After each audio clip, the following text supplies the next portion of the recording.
Так, народ, смотрите, что приехало к нам, сцепление. А это означает, что мы начинаем, точнее продолжаем ремонтировать наш ЗИЛ. Привет всем хорошим людям и добро пожаловать на канал Custom Truck. Предыдущая серия наша закончилась печально. Произошло что-то нехорошее со сцеплением.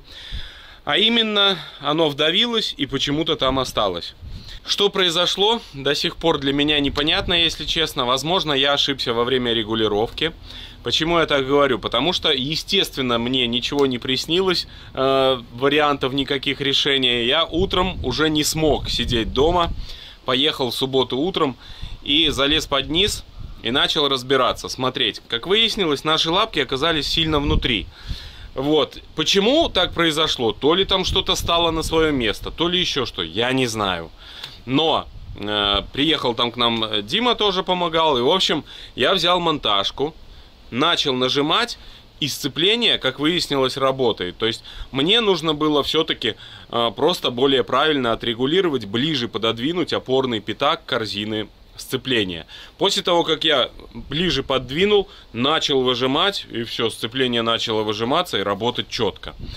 Вот такой сюрприз нам подготовил ЗИЛ. Непонятно еще, чем это все закончится. Возможно, чувак, который украл у нас глушители, он просто пришел ночью и сделал сцепление, и таким образом нам помог. Возможно. Но чудеса случаются, главное в это верить и надеяться на лучшее. Так что сейчас я тщательно регулирую корзину, подвожу пятак и будем пробовать еще. Надеюсь, у нас все получится. Ну а вам я хочу пожелать приятного просмотра. ЗИЛ нас продолжает радовать хорошим контентом. Меня головной болью, а вас контентом. Присаживайтесь поудобнее, но мы лезем под ЗИЛа. Вот такой новый у нас ПГУ. Не знаю, что это по качеству будет, но дело в том, что у нашего родного ПГУ здесь, ну, так не очень красиво выглядит, поэтому решила сразу уже поставить новый, да, забыть, как говорится. Единственное, вот нету в комплекте штока, блин. Ну, так нечестно, обычно китайцы ложат шток. Но, видимо, не в этот раз. Ну, посмотрим. Надеюсь, совпадут здесь отверстия по этим всем диаметрам, блин. Ладно, погнали. Короче, китайцы обманули нас, блин. Не такой вход. У нас вот здесь мелкая резьба и под конус. А здесь совсем и так не совпадает, и так не совпадает. То есть по воздуху у нас маленькая проблема, маленький нюанс, да? Надеюсь, хоть с трубкой тормозной жидкости они угадали.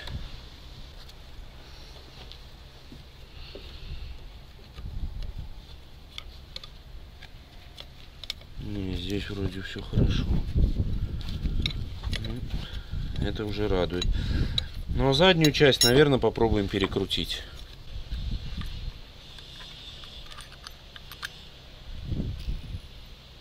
Блин.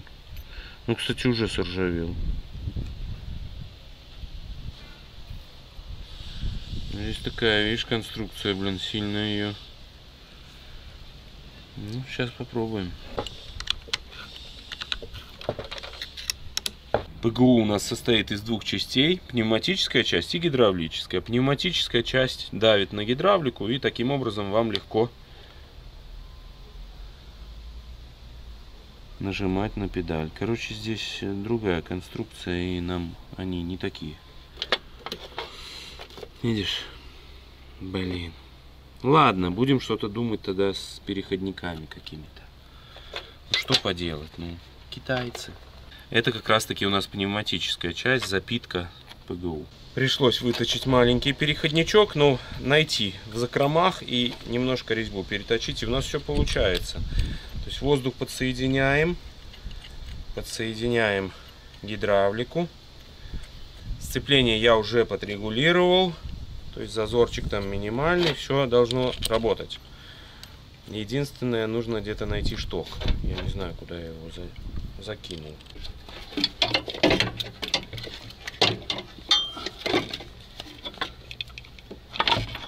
Слушай, наверное, надо мне болт. Нет, так я наживлю. О, стой. Что-то наживилось, наверное.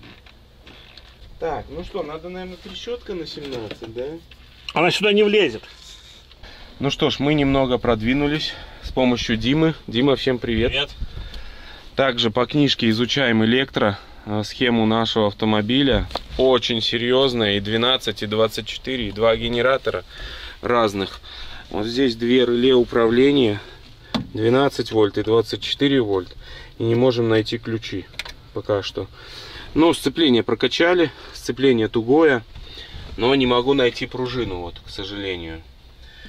Пружина, которая отводит шток обратно. Это важная пружина. И еще по ПГУ подсоединили все, трубки, воздух, гидравлику, все работает.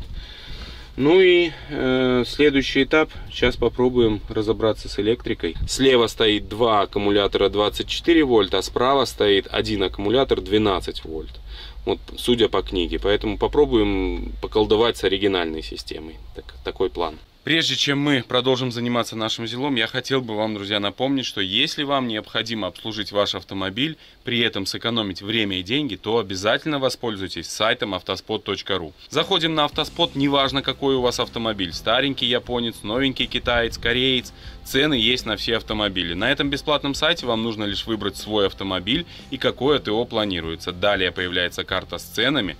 Всегда проверяйте актуальные цены на автоспот, ведь разница может составлять даже 10 тысяч рублей на точно такие же работы. А это, как вы понимаете, немало. Причем тут все предложения от официальных дилеров и от проверенных сервисов, поэтому с гарантией у вас будет полный порядок. Выбираем лучшее предложение и записываемся в 2 клика, чтобы зафиксировать за собой скидку. Ссылку на автоспот я оставил в описании. Для того, чтобы скидки всегда были под рукой, можно скачать и мобильное приложение Автоспот, которое полностью повторяет функционал сайта. Заходите на автоспот.ру, пользуйтесь. Ну а я продолжаю заниматься нашим зилком-нырком. Так, подсоединили мы, поставили массу 12-вольтовую и 24-вольтовую. Вот у нас два здесь вольтметра. Один показывает у нас 13, а второй 24. То есть все работает. Ключ я не нашел, но мы напрямую соединяем здесь. Где у нас здесь что? СТ. СТ вот. Работает? О, стартер работает. Так, а приборы? Что происходит? Давление масла у нас работает. О, это важный показатель. Но 0 килограмм. Ну понятно. А так здесь только вот это и нужно соединить. Вот у нас и будет вся... Топлива у нас нет. Ну лампочки. О, лампочка даже показывает. Вон в контуре нету давления масла. Температура молчит, да? Давай заведем, попробуем, посмотрим хотя бы давление масла, что у нас. Зарядка вряд ли у нас появится. Дима, ты представляешь, я искал, короче, что я искал, блин? Пружину ты Пружину искал. На ПГО нашел щуп. Он завалился, там, где наши гильзы, вот так вот завалился и упал. Так что это победа. А ты что здесь? Лучше бы ты пружину нашел, а не щуп. Ну я понимаю, блин, сейчас еще пойду полажу. А ты что здесь лазишь? Здесь проводки? Офигеть, я даже не видел, что здесь открывается. Автомат однофазный советский. 220? 220. А что он здесь делает? 200... А, здесь возможно было что-то с 220 связано. Нет, здесь был какой-то переключатель. Это термопредохранитель вот это. Короче, они его, термопредохранитель, закоротили автоматом на 25 ампер. Понятно. Ну что было, тем и ремонтировали. Здесь очень много, смотри, сколько этих всяких релюшек. Это трындец. Вот. Ну ладно, ладно. Сейчас еще пойду поищу пружину и будем заводить. Да. Так, Дим, глянь температуру. Я сейчас закорочу температурный на корпус, работает или нет. Ну-ка смотри. 120! Все, отлично, значит рабочий.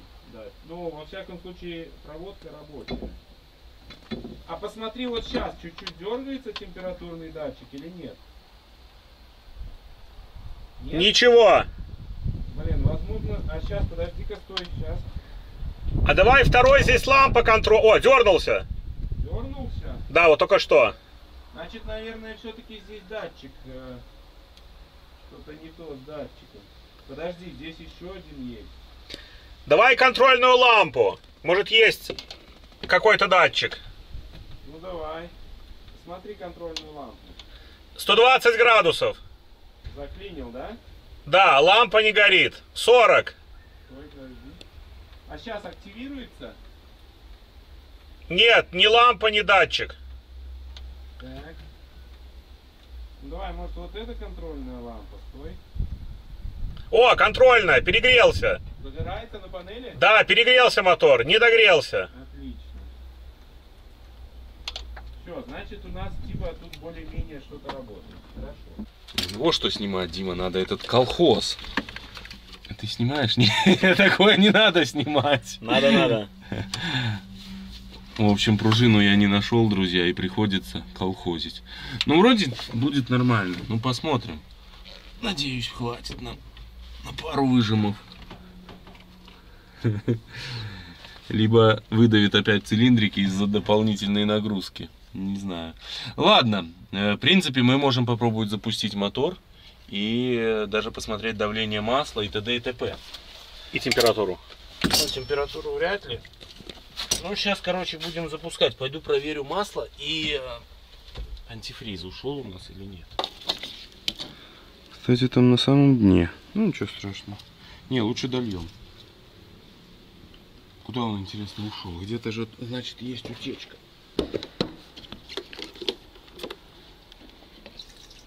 Антифриз марки Аура дистиллированная? Да, у нас из крана прям сразу антифриз наваливается. Слушай, интересно, печка работает здесь или нет? Все, извини. Дим, нам надо посмотреть, какие там кнопки работают, что не работает. А то мы что-то включили зажигание, даже ничего не проверили. Например, ну есть ли у нас сигнал там. Есть лампочка. Вот это, да? А температура перегрев вот это загорелась? Вот температура перегрев. А есть контроль, вот, смотри, лампочек всех. Видишь, надо здесь под солнце. Вот эти работают, а эти вообще ничего не работает. А поворотные тоже ничего нету. Повороты? Нету поворота. Сигнал только это. Нет, дворники не будем включать. Здесь. У нас фар нету. Как свет здесь включается? А, так это, наверное, свет вот этот. Вот чик, а вот дальний, ближний.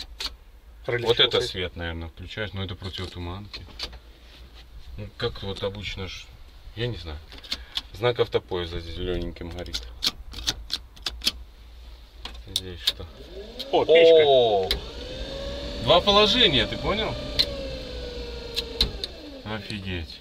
Тут что, руками не трогать? Все в клине, блин. Check engine. Короче, такое себе. Ну что, запускаем мотор. Ё-моё. Давай, ты готов? Всегда готов. Ну, запускаю. Как там глушится. Вот это, по-моему, да. Глушилка. На передаче стоит? Не пугай. Запуск.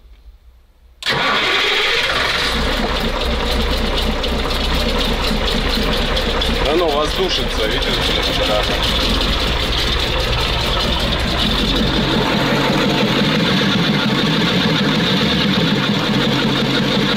блин, давление что-то дергается, но непонятно. Типа вот четверка.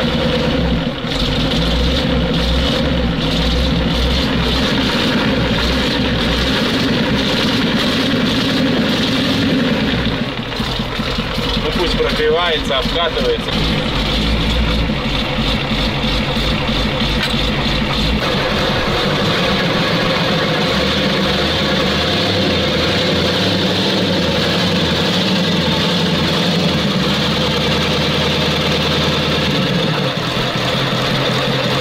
Зарядка есть 12-вольтовая, прикинь.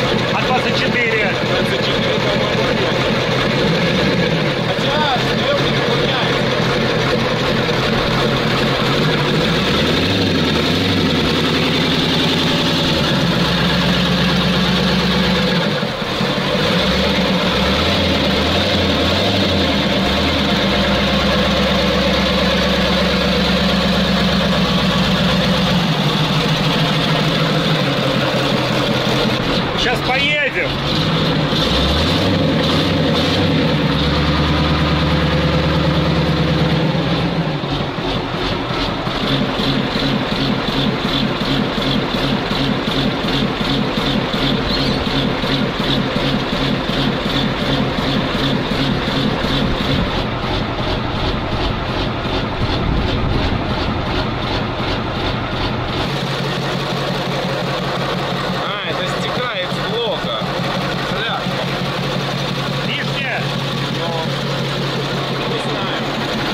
сейчас поджал, все нормально. Так, что по зарядке у нас? 14. А там? Значит, 12-вольтовая система работает. Не работает. 23,6. А по-моему, если газануть, то заработает, потому что у меня отклоняется.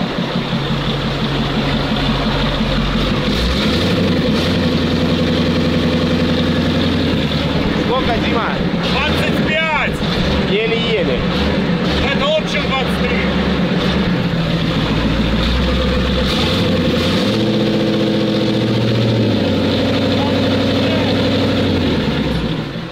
Ну, значит, регулятор не работает. Видишь, чем больше обороты, тем больше зарядка. Это неправильно.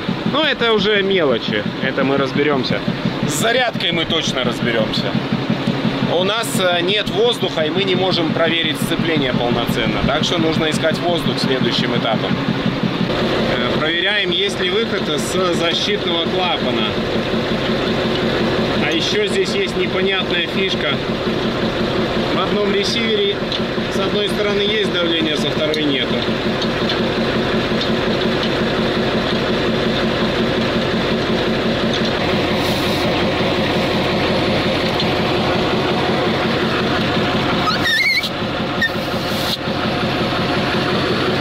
Значит,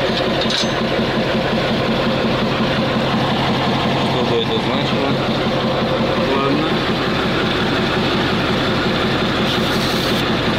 Я удержать не могу. Значит, зажимаем обратно. Где-то дальше утечка.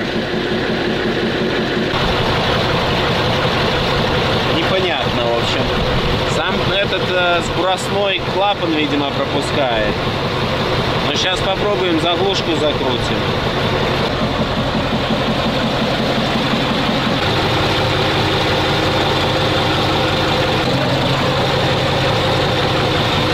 Мы же на сцепление забыли зажать. Потихоньку восстанавливаем систему воздушную нашу. Уже две вот утечки нашли, одну устранили, сейчас вторая. Утечки находятся везде в самых недоступных местах. А сейчас мы меняем вот шланг. У нас, видите, 4 шланга идут. Раз, два, три, 4. И вот один из них пробит. Вот сейчас его меняем. Я не представляю, как его можно поменять, если здесь стоит колесо, ящик наш и вся эта конструкция. Это нереально. Ну, изнутри там, может быть, и можно долезть, но это, конечно, достаточно сложно. Вот, но ничего страшного, сейчас потихоньку поставим. И будем пробовать опять запускать мотор и тестировать нашу воздушную систему. Еще надо чуть-чуть, да? Еще полсантиметра.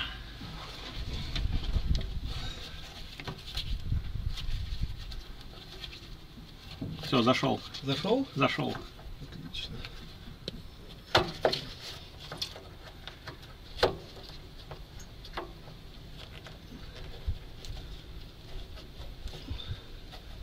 Опа. Дай мне трещотку.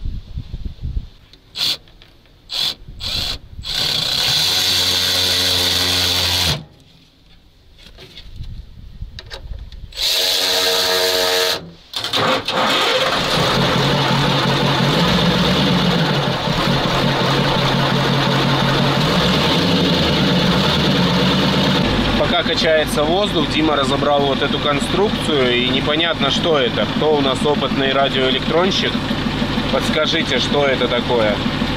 Вот куча проводов выходит, здесь внутри микросхемы, предохранители, ПО, АПО-1. Да. Еще 1,5 часа времени ушло у нас на замену все-таки 4 этих шлангов. Каждый шланг шипел, как выяснилось. Выруби его по-хорошему. Теперь у нас все 4 шланга новые на вход в кабину воздуха. Из кабины выходит воздух вот там, на всякие наши здесь прибамбасы. Сейчас вместе с вами мы попробуем что-то нажимать и проверять, работают ли наши все механизмы и чего мы добились благодаря вот этому замене шлангов. Компрессор включи, может, или нафиг? А его хватит, только кричать будет без толку.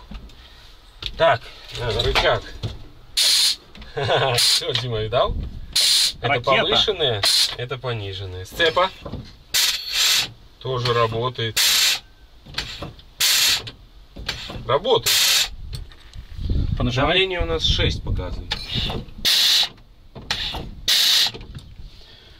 Так, что мы еще можем проверить? Раздатки. Так, давайте сразу вам расскажу. Первые два переключателя — это управление раздаткой. То есть повышенная, пониженная передача. Это повышенная, здесь пониженная. То есть их можно одновременно, видите, переключаешь. Если мы хотим включить повышенную, шипит где-то. Перещелкиваем сюда. Ну, сейчас, Дим, я уже расскажу друзьям. Если хотим включить пониженную, вот, то перещелкиваем в эту сторону. Вот, кстати, пониженная у нас не шипит, Дим, шипит повышенная. Ты на... Повышенную. Включаю. Шланг. Есть.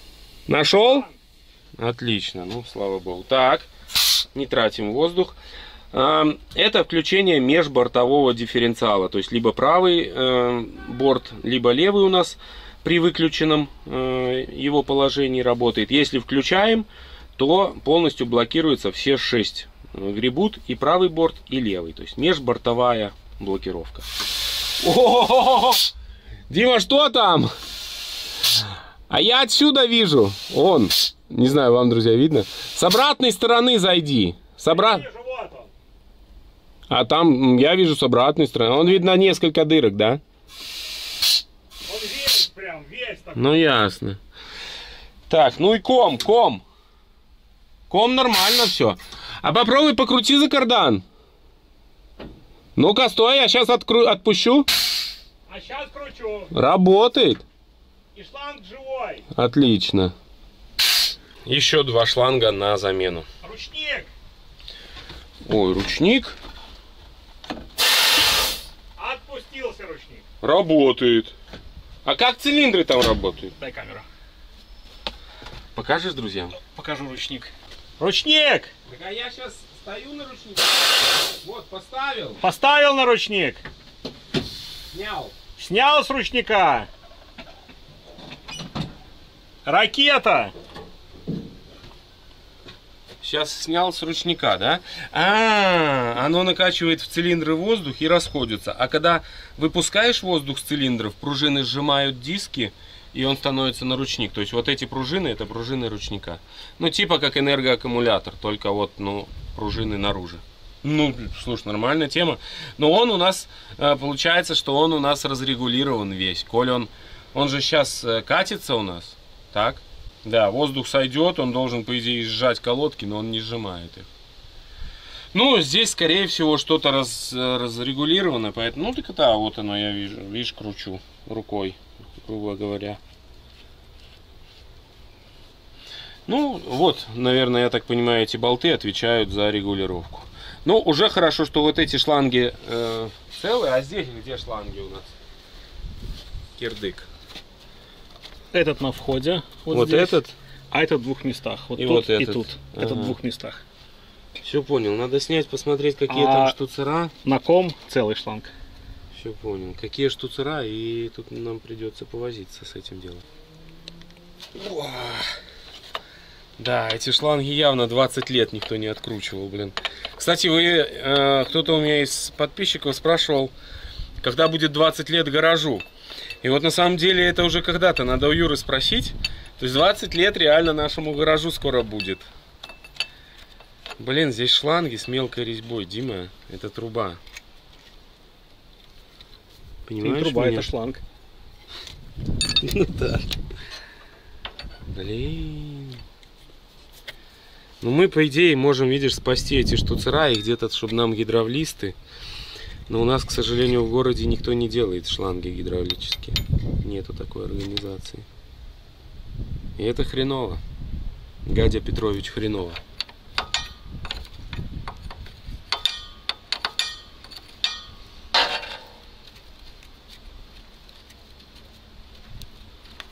Вот таких 2 шланга нам необходимо заменить, изготовить, сделать, найти. Пока я не представляю, где такое можно найти, но сейчас будем думать. Может быть, где-то у меня в закромах такое имеется. Так что будем потихоньку дальше собирать нашего узелка. Блин, Не просто это дается, но ничего страшного. Главное, не падать духом. Еще хочу сейчас проверить сцепление и тронуться. Теоретически у нас какая-то передача включена, там пониженная, да, по-моему. Попробуем хотя бы дернуться, прям вот чуть-чуть.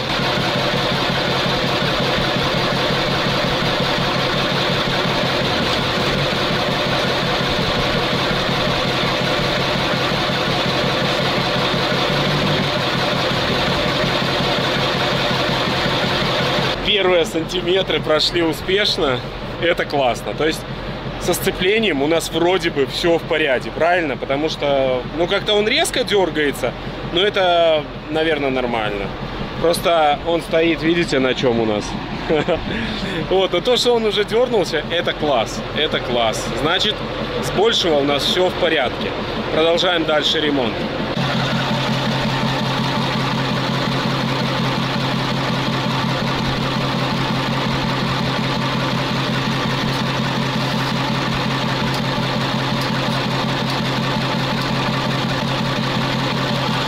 Еще одна проблема. Вчера я понял, что у нас проблема с гидроусилителем, поэтому сегодня попробуем разобраться. Либо снять сам насос и поменять, либо просто попытаться что-то сделать. Я ни разу не сталкивался с советским гидроусилителем, всегда они работают без проблем. Но в этот раз что-то пошло не так, как обычно с зилком, какие-то нестандартные ситуации. Но сейчас попробуем разобраться.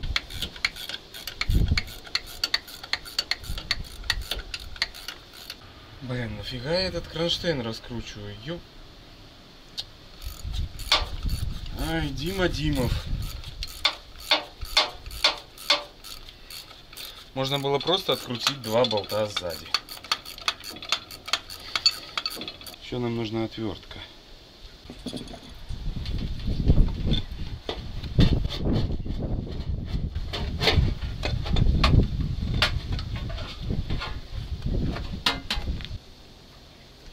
Блин, а может там просто масла недостаточно? Это будет фиаско, если там недостаточно просто уровня масла. Блин, чё ж я не... Ой. Просто ужас какой-то, друзья. Уже голова не соображает. Но здесь же, может быть, просто нету масла. Ой. Нужно было долить масло. Вы верите вот в это? Ставим обратно и доливаем масло, запускаем мотор. Я уже вечером вчера придумал, что все, нужно снять насос. У меня есть новый, сейчас поменяем. Ой, блин. Ну ладно. Все, что не делается, все делается к лучшему. Поэтому сейчас быстренько поставим обратно. Ладно, и на старуху бывает проруха. Просто обычно, если нет масла, что насос делает? Гудит. Этот же что-то не гудел, никаких звуков не подавал. Я так понял, что он просто висит. Давление выкрутил трубку. Давления нету. Ну, думаю, все, кирдык. Все собрал обратно. Будем считать, что я дважды промониторил правильность установки насоса гидроусилителя. Ну, заливаем масло.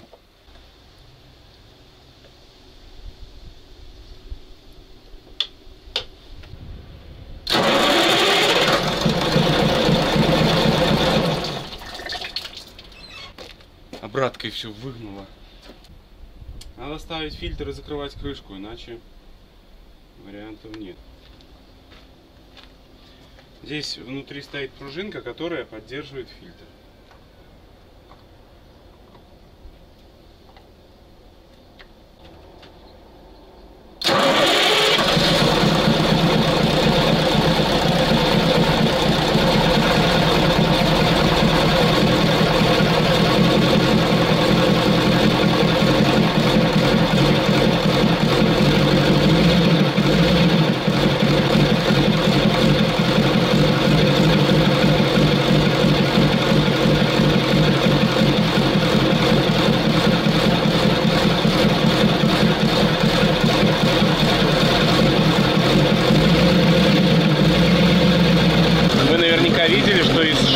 Поливала масло.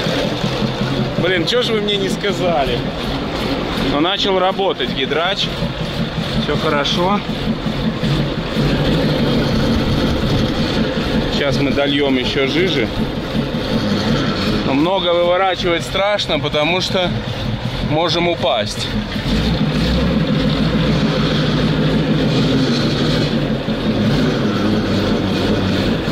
Сейчас дольем. Разлилось масло, Грета меня убьет, наверное.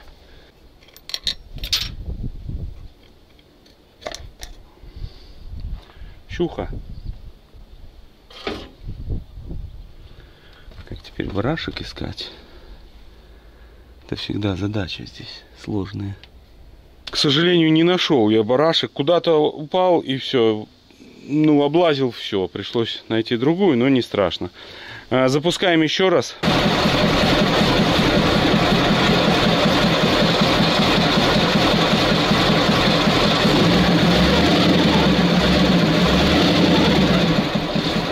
Буксует ремень.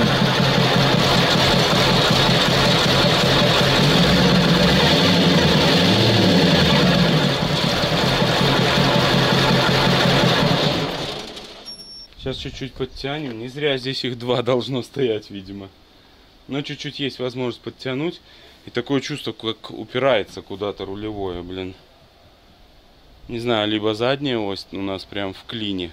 Но сейчас будем разбираться дальше, пробовать.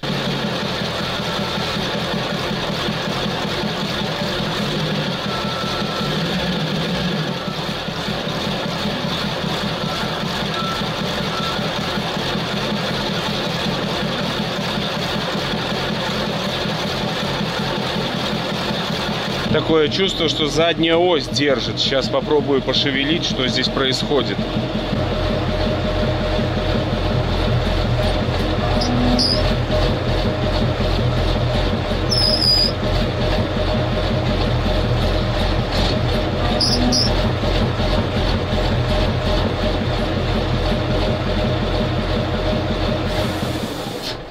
Такое ощущение, как будто бы здесь в клине.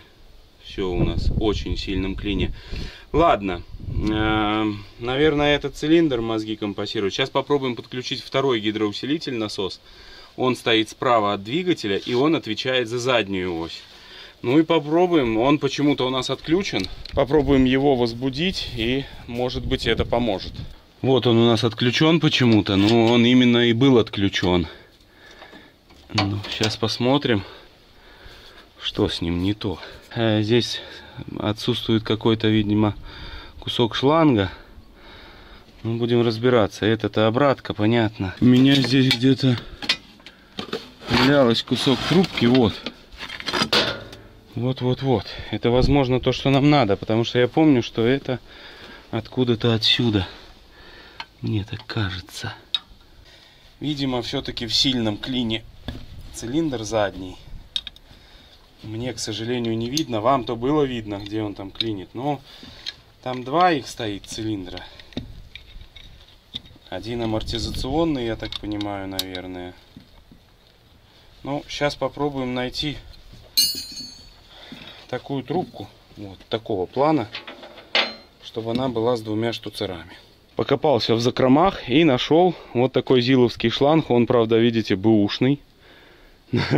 Надеюсь, он выполнит свою функцию. Здесь тоже вот что-то он как будто хочет вылезти. Но не суть. Хотел рассказать по этим шлангам. Эти шланги в Зиле в 131-м, не знаю, как в 130-х, больное место. Они периодически лопаются. Вот. И обратите внимание, как зиловские инженеры поменяли эту конструкцию уже на современном Зиле. То есть они поставили вот таких два переходника. Раз и два. И вот этот шланг, эта часть, она уже заменяема. То есть ее можно поменять. И это хорошее решение, потому что это больное место. Здесь не поменяешь, нужно менять, видите, целиком в сборе всю вот эту трубку. Но, тем не менее, мы поставим вот такой вариант. А там потом посмотрим сейчас, как он себя покажет.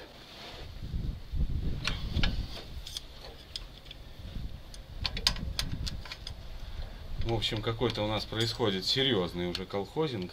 Что-то получается. Это самое главное.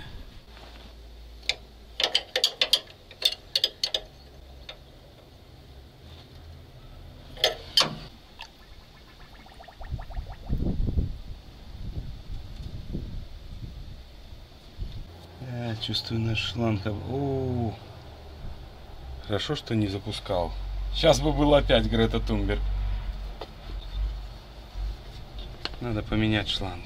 Шланг подрезал, укоротил, но он все равно, видите, порепанный. Но сейчас уже, коль полный бачок, не могу его поменять. И так он разлил.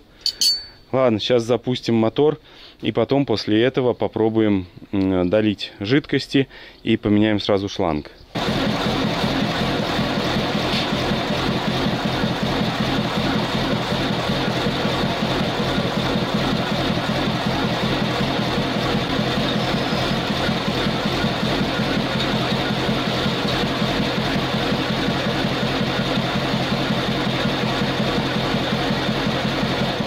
Масло вообще в ноль, так что сейчас заодно как раз поменяем шланг.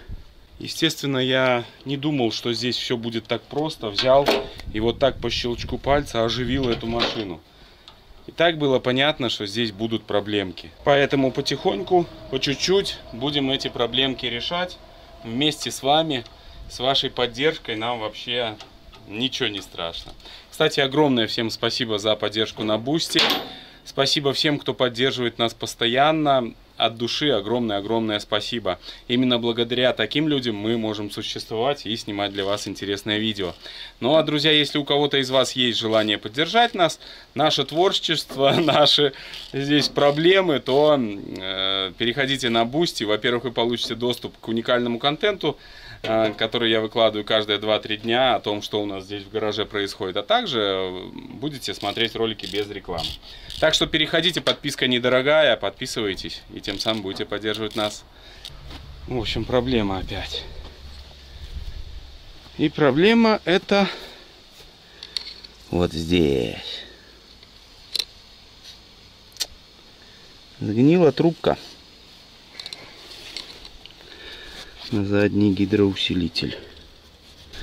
А соединение этой трубки вот там. А второе соединение хз. Где? Ладно. Будем делать. Вариантов нет. У нас явно в клине задняя ось поворотная. Она явно в клине. Скорее всего, и цилиндр держит вот этот. Очень сильно держит. Как выяснилось, это трубка обратки. А если это трубка обратки, то что?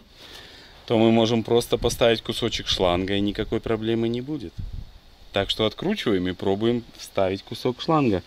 Хочу открутить вот здесь. Здесь мы отпилим. Ну, можно чуть, ну, где угодно, но лучше бы вот здесь. И здесь отпилим. И соединим шлангом, и все должно работать. Наверное.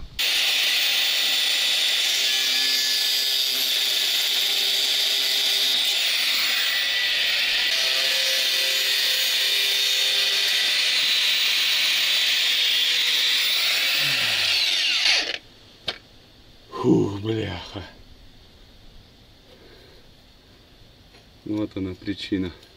Но трубки здесь толстостенные, блин, такие толстые, капец. Вот. Ну, сейчас одеваем шланг. Надеемся на чудо.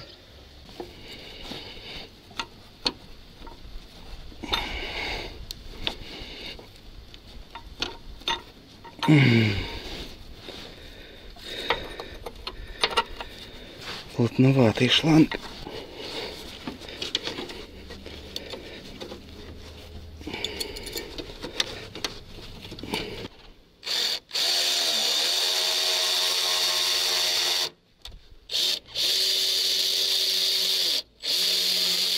Предлагаю долить масло и запустить двигатель.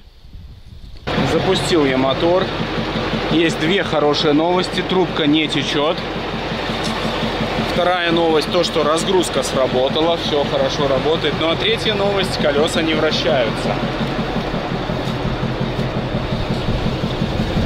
Но система эта почему-то работает. Сейчас вам покажу. Как только я пытаюсь ломом повернуть колеса, вся эта система выравнивает руль. Сейчас вы вот увидите. Вот я беру лом и пытаюсь повернуть колесо заднее. Чик. Оно сразу. Нагрузка идет на насос и возвращает обратно.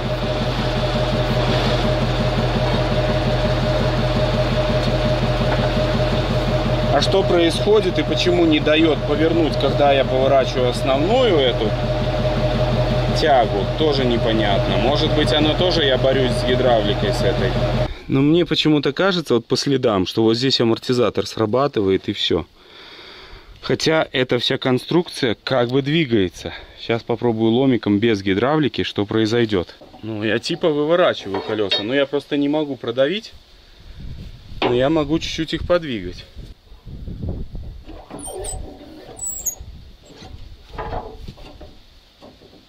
Они не в клине, это факт.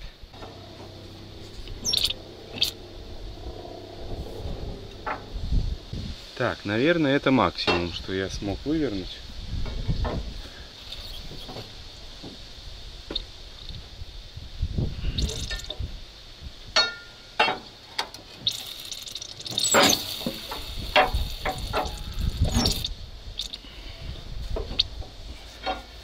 В общем, что я хочу сказать. Задняя часть у нас поворачивается. На размер вот этой вот тяги, которая меняет свою длину, которая идет на переднюю часть, вот на этот размер я без проблем могу повернуть колеса. А больше не могу. То есть, ну, типа заклинившая передняя часть все-таки, потому что задняя у меня все нормально работает. Но тут непонятно, я могу заднюю чуть-чуть, но если было 2 человека, так мы бы параллельно. Ну ладно, сейчас попробую еще поколдовать. Вообще мне хотелось бы снять вот эту тягу, ну там один из наконечников, и отключить заднюю ось в целом. А еще мне хочется сейчас вывернуть колеса механически, запустить мотор, и мне очень интересно, выровняется ли эта ось. Она, по идее, наверное, выровняется.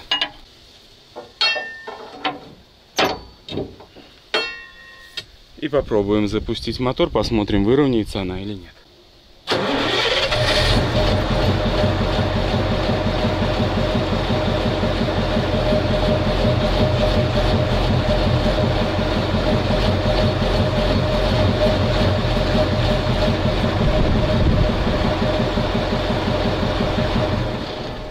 Ось выровнялась сама. Это означает, что вроде как бы задняя часть гидравлики у нас работает. А вот передняя, видимо, в клине где-то что-то. Я не понимаю. Чуть-чуть она идет, а потом упирается и все в клин. Видимо, все-таки нужно смотреть переднюю ось. Наверное, все-таки я еще немного поизучаю литературу по зилку. И после этого уже продолжим заниматься дальше, потому что, ну, хочется выехать, но никак не получается. Мы каждый раз упираемся в какую-то очередную проблему. Это мы уже будем делать все в следующей серии. Вам, друзья, огромнейшее спасибо, что были с нами. Спасибо огромное за поддержку. Ну и не забывайте, конечно же, подписываться на наш канал и ставить лайки. Вам я хочу пожелать, чтобы вам на жизненном пути встречались только хорошие люди. Всех благ и всего самого-самого наилучшего. Крепкого здоровья. Всем пока.